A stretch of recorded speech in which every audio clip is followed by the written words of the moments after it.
થઈ જાય. તો ટ્રાન્સફોર્મરનો વર્કિંગ પ્રિન્સિપલ, તમે 3 ટ્રાન્સફોર્મરથી 3 ફેઝ ટ્રાન્સફોર્મર બનાવો અથવા તો એક 3 ફેઝ ટ્રાન્સફોર્મર બનાવો, એ બંને વચ્ચેની કમ્પેરિઝન, કોર ટાઈપ અને શેલ ટાઈપ ટ્રાન્સફોર્મર. આટલું જોયા પછી આપણે ટ્રાન્સફોર્મર 3 ફેઝ ટ્રાન્સફોર્મર છે એના ડિફરન્ટ પાર્ટ્સ જોઈશું. અને મેજરલી આપણે જે પાર્ટ ડિસ્કસ કરવાના છે આ બધા પાવર ટ્રાન્સફોર્મરના છે, કારણ કે ડિસ્ટ્રીબ્યુશન ટ્રાન્સફોર્મરની અંદર પ્રોટેક્શન્સ ઓછા જોતા હોય છે. તો આપણે એવું ટ્રાન્સફોર્મર લઈએ કે જેની અંદર મેજરલી બધા પાર્ટ કવર થઈ જાય. એટલે પાવર ટ્રાન્સફોર્મરના પાર્ટ્સ તમને ખબર હોય તો ઓલરેડી તમને ડિસ્ટ્રીબ્યુશનના પાર્ટ્સ તો આવડે છે. તો ટ્રાન્સફોર્મરના પાર્ટ્સ કયા કયા છે? તો બેઝિકલી ટ્રાન્સફોર્મરના 9 પાર્ટ્સ છે. ટ્રાન્સફોર્મરની tank, conservator tank, breather, Buchholz relay, oil level indicator, temperature indicator, explosion vent, radiator અને બુશિંગ. આપણે એક એક કરીને આને સમજીએ.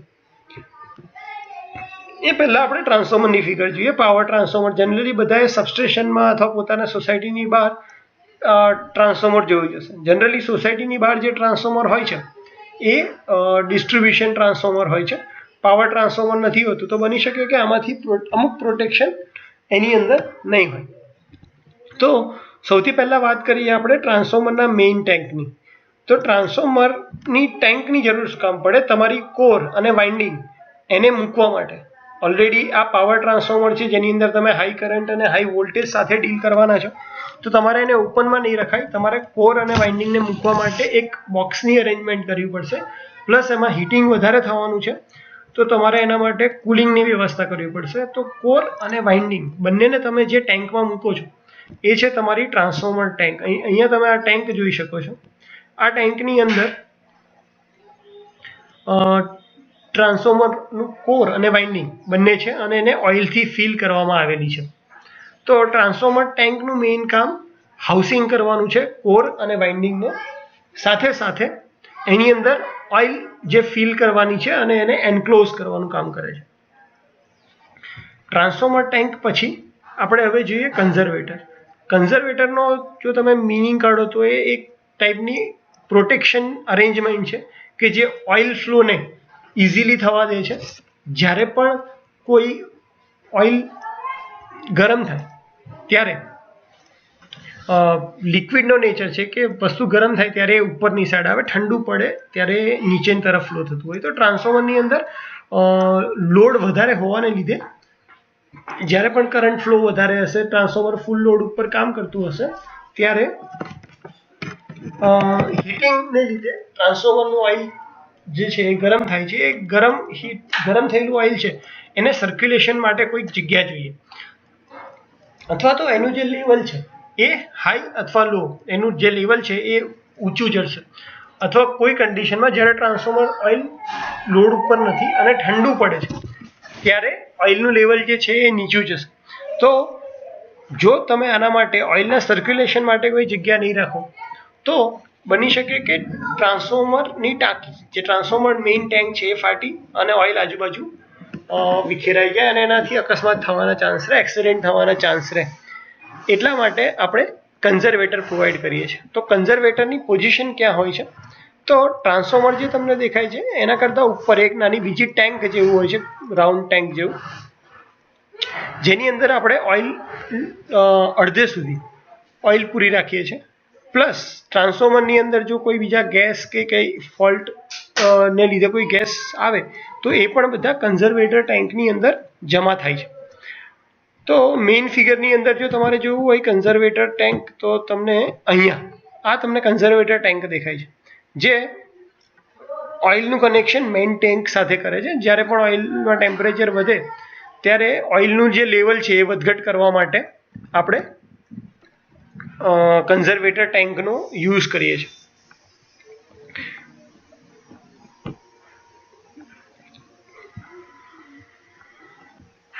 કન્ઝર્વેટર ટેન્ક પછી એક ઇમ્પોર્ટન્ટ ઇક્વિપમેન્ટ જે ટ્રાન્સફોર્મર સાથે કનેક્ટ થયેલું હોય છે એ છે બ્રીધર. બ્રીથ એટલે કે શ્વાસ લેવો. તો જેવી રીતે ઓઇલનું લેવલ વધારે ઓછું થાય તો એ વખતે ટ્રાન્સફોર્મરમાં રહેલી હવા અથવા તો બહાર નીકળે અથવા તો અંદર જાય. કેમ? કારણ કે જો ઓઇલનું લેવલ ઉપર આવે તો ટ્રાન્સફોર્મરની જે હવા છે એ ટ્રાન્સફોર્મર કન્ઝર્વેટરની અંદર જે એર રહેલી છે એ બહારની સાઈડ ધકેલાય, અને જો લેવલ નીચું જાય તો ટ્રાન્સફોર્મર એ વખતે બ્રીથ કરે છે, એટલે કે એર અંદર લે છે એવું કહેવાય. હવે જો આ એર જે છે એ મોઇશ્ચર વાળી હોય તો એ ટ્રાન્સફોર્મર ઓઇલની ડાયઇલેક્ટ્રિક સ્ટ્રેન્થને ઘટાડે છે, અને જેથી જે ઇન્સ્યુલેશન પ્રોવાઈડ થવું જોઈએ એ ઇન્સ્યુલેશન આપણને પ્રોપર મળતું નથી, અને એટલા માટે મોઇશ્ચર ફ્રી એર અંદર લેવા માટે આપણે આ બ્રીધરનો યુઝ કરીએ છીએ. જો બ્રીધરની પોઝિશનની વાત કરીએ તો બ્રીધરની પોઝિશન કન્ઝર્વેટર ટેન્ક સાથે હોય છે, એટલે કે બ્રીધર થ્રુ જે પણ એર અંદર જાય છે એ કન્ઝર્વેટરની અંદર એર જાય છે, અને જ્યારે પણ ઓઇલ લેવલ વધે છે ત્યારે પણ જે એર બહાર નીકળે છે એ થ્રુ બ્રીધર બહાર નીકળે છે.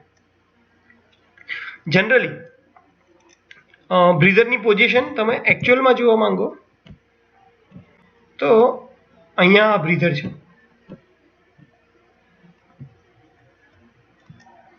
આ બ્રીધર તમે અહીંયા જોઈ શકો છો. તો બ્રીધરના મેઇન પાર્ટ્સ છે.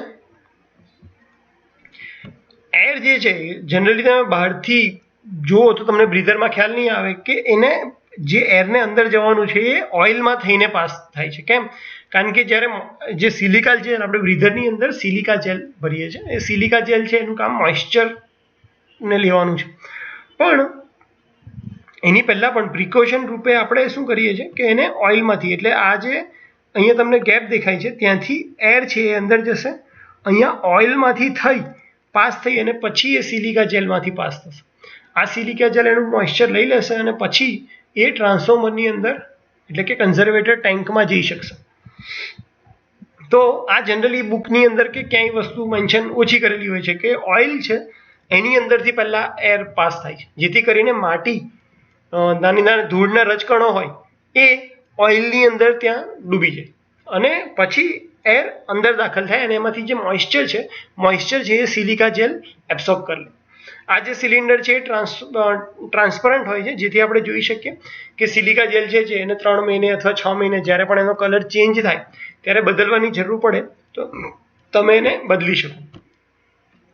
તો બ્રીધરની અંદર ખાલી તમારે આ બે વસ્તુ યાદ રાખવાની છે કે બ્રીધરનું કામ એટમોસ્ફિયરમાંથી હવા લઈ એમાંથી ડસ્ટ અને મોઇશ્ચર પાર્ટ રિમૂવ કરી અને કન્ઝર્વેટર ટેન્કને આપવાનું છે. ક્યારે? જ્યારે ટ્રાન્સફોર્મરમાં ઓઇલનું લેવલ નીચું જાય અને ટ્રાન્સફોર્મર બહારથી જે પ્રેશર ક્રિએટ થાય એના લીધે બહારથી હવા જે શક કરે, અંદર હવા ખેંચે, એ ફંક્શનને આપણે બ્રીધર કહેશું. તો કન્ઝર્વેટર ટેન્કની વાત થઈ ગઈ, બ્રીધરની વાત થઈ ગઈ. હવે આપણે વાત કરીએ બુકોઝ રિલેની. તો જો બુકોઝ રિલેનું તમે પોઝિશન જુઓ તો બુકોઝ રિલે કન્ઝર્વેટર ટેન્ક અને ટ્રાન્સફોર્મર ટેન્ક આ બંનેની વચ્ચે આવેલી છે, એટલે કે મેઇન ટેન્કમાંથી જ્યારે પણ ઓઇલ કન્ઝર્વેટર ટેન્ક તરફ જાય તો એને બુકોઝ રિલેમાંથી થઈને જવું પડે. તો બુકોઝ રિલેનું મેઇન કામ શું છે? તો ટ્રાન્સફોર્મરના ઇન્ટરનલ ફોલ્ટ સામે, ટ્રાન્સફોર્મરમાં જ્યારે ઇન્ટરનલ ફોલ્ટ થાય છે, અંદરના પાર્ટમાં વાઇન્ડિંગમાં કોઈ પણ જાતનો જ્યારે ઇન્ટરનલ ફોલ્ટ થાય છે ત્યારે એનું ટેમ્પરેચર બહુ જ વધી જાય છે. એ ટેમ્પરેચર વધી જવાથી અંદર ગેસ ક્રિએટ થાય છે અને ઓઇલ જે છે એનું જે રોટેશન છે એ બહુ સ્પીડમાં થવા લાગે. તો જ્યારે પણ આવા ઇન્ટરનલ ફોલ્ટ થાય છે એના માટે સિગ્નલ આપવાનું કામ જે છે એ બુકોઝ રિલેનું છે. તો આ બુકોઝ રિલેની પોઝિશન કન્ઝર્વેટર ટેન્ક અને ટ્રાન્સફોર્મર ટેન્કની વચ્ચે છે અને એ ઇન્ટરનલ ફોલ્ટ છે એની સામે પ્રોટેક્શન આપવાનું કામ કરે છે. કઈ રીતે કામ કરે છે, એનું ફંક્શનિંગ કઈ રીતે છે એ આપણે હવે જોઈએ. તો આ બુકોઝ રિલેની પોઝિશન દેખાડી છે કન્ઝર્વેટર અને ટ્રાન્સફોર્મર ટેન્કની વચ્ચે, અને જે તમારો પાઇપ જે છે જે કન્ઝર્વેટર અને ટ્રાન્સફોર્મરને જોડે છે એ પાઇપ પર 9.5 ડિગ્રીના એંગલ ઉપર બુકોઝ રિલેને આપણે સેટ કરીએ છીએ. જે પાઇપનું ઇન્ક્લિનેશન હોય છે 9.5 ડિગ્રી છે. આ છે બુકોઝ રિલેના ડિફરન્ટ પાર્ટ. અહીંયા તમે જોઈ શકશો કે આ ટ્રાન્સફોર્મર ટેન્કમાંથી ઓઇલ આવે છે, અહીંયા કન્ઝર્વેટર ટેન્કમાં ઓઇલ જઈ રહ્યું છે અને વચ્ચે તમારો બુકોઝ રિલે છે. અહીંયા તમને બે સ્વિચ દેખાતી હશે, એ બે સ્વિચ એ એલાર્મ સર્કિટ છે. એલાર્મ સર્કિટ એ મર્ક્યુરી સ્વિચની બનેલી હોય છે અને બંને ફ્લોટિંગ પોઝિશનમાં છે. અહીંયા જોશો તો ફ્લેપ વાલ છે, એટલે કે જ્યારે પણ ઓઇલ અહીંયાથી હાઈ પ્રેશરવાળું ઓઇલ જે હશે એ કન્ઝર્વેટેડ ટેન્ક બાજુ જવા ટ્રાય કરશે ત્યારે એને આ ફ્લેપ વાલને મૂવ કરવો પડશે. અને આ ક્યારે થશે? જ્યારે ફોલ્ટ બહુ વધારે મોટો હશે ત્યારે. જ્યારે નાનો કોઈ ફોલ્ટ થયો હશે ત્યારે શું થશે કે જે પણ ગેસ પ્રોડ્યુસ થશે એ બધા જ ગેસ ટ્રાન્સફોર્મર ટેન્કમાંથી આવી અને અહીંયા ઓઇલ થ્રુ થઈ અને આ ગ્લુકોઝ રિલેની અંદર એન્ટર થશે. ગેસ હોવાને લીધે એ અહીંયા ઉપરના ભાગમાં જમા થશે. જેવા ગેસ ઉપરના ભાગમાં જમા થશે એટલે શું થશે કે આ જે લેવલ ઓઇલનું લેવલ છે એ નીચે આવતું જશે. ઓઇલનું લેવલ નીચે આવતું જશે એટલે આ મર્ક્યુરી સ્વિચ છે એ ઉપરની સાઈડ આવશે. એટલે અંદર જે મર્ક્યુરી અત્યારે રહી છે, અત્યારે તમને દેખાતું હશે કે મર્ક્યુરી બધી નીચેની સાઈડ છે, એટલે આ જે સર્કિટ છે એ કમ્પ્લીટ થતી નથી. જેવું આ સેમ લેવલ ઉપર આવી જશે તો મર્ક્યુરીનું એક જ લેવલ થશે અને આ બંને ટર્મિનલ શોર્ટ થઈ જશે, એટલે સીધું જ એલાર્મ સર્કિટમાં વાગશે. એટલે જે પણ ઓપરેટર સબસ્ટેશનની અંદર બેઠો હશે એને ખ્યાલ આવશે કે ટ્રાન્સફોર્મરની અંદર કોઈક નાનો એવો ફોલ્ટ થયેલો છે. એટલા માટે આ ટ્રાન્સફોર્મરને મેન્ટેનન્સમાં લેવું પડશે. પણ ધારો કે કોઈ વધારે ફોલ્ટ થયો છે અને એ સિવિયર છે, ઓપરેટર પોતાનું કામ કરે એની પહેલાં જ આ ફોલ્ટ એકદમ વધી જાય તો ટ્રાન્સફોર્મરને વધારે નુકસાન થઈ શકે. તો એ કેસની અંદર આપણે શું રાખ્યું છે કે અહીંયા બીજી મર્ક્યુરી સ્વિચ રાખી છે. જો તમારો ટ્રાન્સફોર્મરની અંદર ઓઇલનો ફ્લો બહુ જ વધી જાય, આવું થવાની શક્યતા ક્યારે છે? જ્યારે ટ્રાન્સફોર્મર ઓઇલનું ટેમ્પરેચર બહુ જ વધી જાય. અને એ ક્યારે થશે? જ્યારે ફોલ્ટ બહુ મેજર હોય. તો એ વખતે ઓઇલનો ફ્લો બહુ જ વધારે થશે, જે આ ફ્લેપ વાલ્વને ગતિ આપશે આગળની સાઈડ. એટલે આ જે મર્ક્યુરી સ્વિચ છે એ ઉપરની બાજુ થશે, એ ઉપરની બાજુ ફ્લો થશે તો આ બંને કોન્ટેક્ટ શોર્ટ થશે અને ડાયરેક્ટ ટ્રીપ સર્કિટ એટલે કે ટ્રાન્સફોર્મરની સાથે જે સર્કિટ બ્રેકર હશે એને ટ્રીપનો કમાન્ડ આપશે અને ટ્રાન્સફોર્મર જે છે એ સર્વિસમાંથી નીકળી જશે. તો ગ્લુકોઝ રિલે છે એનું કામ બહુ જ ઇમ્પોર્ટન્ટ છે કે જે ટ્રાન્સફોર્મરને ઇન્ટરનલ ફોલ્ટ સામે રક્ષણ આપે છે. એ બે પ્રકારની વોર્નિંગ આપે છે. પહેલી વોર્નિંગ કે ઇન્ટરનલ ફોલ્ટ નાનો છે, જ્યારે બીજી વોર્નિંગ વખતે એ ટ્રાન્સફોર્મરને સર્કિટમાંથી ટ્રીપ કરી દેશે સર્કિટ બ્રેકરની મદદથી. બંને જે સ્વિચ છે એ મર્ક્યુરીની બનેલી છે અને ફ્લોટિંગ, આપણે જે આ ફ્લોટ વન કેટલા માટે કીધું છે કે મર્ક્યુરી જે છે એ ફ્લોટિંગ થતું હોય. અત્યારે એનો એંગલ આવો છે જેથી કરીને આ સર્કિટ ક્લોઝ થતી નથી. જેવું ગેસ અહીંયા ભરાશે ઓઇલ લેવલ નીચે જશે, આ મર્ક્યુરી સ્વિચ ઉપર આવશે, મર્ક્યુરી સેમ લેવલ પર થઈ જશે તો સર્કિટ શોર્ટ થશે અને એલાર્મ વાગશે. તો આ ગ્લુકોઝ રિલેનું ફંક્શન છે. અહીંયા પણ સેમ ગ્લુકોઝ રિલે દેખાડ્યું છે. એક વાત કરવાનું ભૂલી ગયો કે આ ગ્લુકોઝ રિલેને ગેસ ઓપરેટેડ રિલે પણ કહેવાય છે. કેમ કે જ્યારે પણ આવા નાના નાના ફોલ્ટને લીધે કન્ટિન્યુઅસ ગેસ અહીંયા ઉપરના ભાગમાં જમા થયા કરે છે, આ ઉપરના ભાગમાં કન્ટિન્યુઅસલી ગેસ જમા થાય છે અને આ ગેસના લીધે આ સર્કિટ ટ્રીપ થાય છે અને એટલા માટે એને ગેસ ઓપરેટેડ રિલે બી કહેવાય છે. તમારે જો ફોલ્ટ એનાલિસિસ કરવું હોય કે ભાઈ કયા ટાઈપનો ફોલ્ટ થયો હતો તો એના માટે તમે જે ગેસનું સેમ્પલ હોય એ અહીંયાથી પણ લઈ શકો છો અને સમયાંતરે તમારે ટાઈમ ટુ ટાઈમ અહીંયા રિલીઝ સ્કોપ જે આપ્યો છે એની મદદથી તમે એને જે ગેસનું પ્રેશર જે અહીંયા મેઇન ગેસ બિલ્ડઅપ થયો હોય એને રિલીઝ પણ કરી શકો છો. અહીંયા જ્યારે તમારે ટ્રાન્સફોર્મરનું મેન્ટેનન્સ કરવાનું હોય ત્યારે તમે જોઈ શકો છો કે નીચેનો જે ઓઇલનો પોર્શન છે આ એક લાઇનમાં નથી, તો તમે ઓઇલને ડ્રેન કરવા માટે અહીંયા ડ્રેન વાલ્વનો પણ યુઝ કરી શકો છો. તો આ ગ્લુકોઝ રિલે હતું જેનું કામ ઇન્ટરનલ ફોલ્ટ સામે પ્રોટેક્શન આપવાનું હતું. ઓઇલનું ટેસ્ટિંગ કરવા માટે જે તમે ઓઇલનું સેમ્પલ છે એ પણ તમે આ જે ડ્રેન કોક છે ત્યાંથી લઈ શકો છો. એકચ્યુઅલમાં ગ્લુકોઝ રિલે આવો દેખાય છે. આ જે હશે ટ્રાન્સફોર્મર ટેન્ક સાઈડ હશે અને અહીંયાથી જે પોર્શન આવે છે એ કન્ઝર્વેટર ટેન્ક સાઈડ હશે. ઉપરનો જે ચેમ્બર તમને દેખાય છે આ ગેસ માટે છે અને અહીંયા ગેસ રિલીઝ માટે છે. તમે સેમ્પલ અહીંયાથી પણ લઈ શકો છો. હવે જે બીજા પાર્ટ્સની વાત છે જેમ કે ઓઇલ લેવલ ઇન્ડિકેટર છે, ટેમ્પરેચર ઇન્ડિકેટર છે, એક્સપ્લોઝન વેન્ટ છે અને રેડિએટર, એના વિશે વાત કરીએ. તો આ ટ્રાન્સફોર્મરની અંદર તમને ઓઇલ લેવલ ઇન્ડિકેટરની વાત કરીએ તો ઓઇલ લેવલ ઇન્ડિકેટર અહીંયા તમને જે દેખાઈ રહ્યું છે, અહીંયા ટેમ્પરેચર ઇન્ડિકેટર દેખાઈ રહ્યું છે. ઓઇલ લેવલ ઇન્ડિકેટરની જરૂર કામ પડે તો ટ્રાન્સફોર્મરની અંદર જ્યારે ઓઇલનું ટેમ્પરેચર વધી જાય, એ થવાનું એક જ રીઝન છે કે ટ્રાન્સફોર્મરની અંદર કોઈ ફોલ્ટ થયો છે અથવા તો કન્ટિન્યુઅસ ઓવરહીટ ઓવરલોડમાં ચાલી રહ્યું છે, જેથી કરંટ વધારે હોવાને લીધે ટ્રાન્સફોર્મરની અંદર ઓઇલનું ટેમ્પરેચર વધી રહ્યું છે. જો આ ટેમ્પરેચર બહુ જ વધી જાય તો ટ્રાન્સફોર્મર ટેન્ક ફાટી અને એક્સિડન્ટ થવાના ચાન્સીસ રહે છે. એટલા માટે આપણે ઓઇલ લેવલને કન્ટિન્યુઅસલી મોનિટર કરવું પડે અને એટલા માટે દરેક ટ્રાન્સફોર્મર, પાવર ટ્રાન્સફોર્મર ઉપર ઓઇલ લેવલ ઇન્ડિકેટર હોય છે, ડિસ્ટ્રીબ્યુશન ટ્રાન્સફોર્મર ઉપર પણ. ટેમ્પરેચર ઇન્ડિકેટરની વાત કરીએ તો ટ્રાન્સફોર્મરની અંદર બે ટેમ્પરેચર ઇન્ડિકેટરની જરૂર પડે છે. એક વાઇન્ડિંગનું ટેમ્પરેચર ઇન્ડિકેટર, એક ઓઇલનું temperature indicator. Oil level indicator જે છે એ ટ્રાન્સફોર્મરમાં ઓઇલનું લેવલ ઘટી નથી ગયું કે બરાબર તો છે કે નહીં, તો ઓઇલ લેવલ દેખાડે છે. સોરી, આપણે જે પહેલાં ડિસ્કસ કર્યું એ ટેમ્પરેચર વિશે કરી દીધું, પણ ઓઇલ લેવલ એટલે કે ટ્રાન્સફોર્મરમાં ઓઇલનું લેવલ કેટલું છે એ જે ઇન્ડિકેટ કરે છે એ તમારું ઓઇલ લેવલ ઇન્ડિકેટર છે.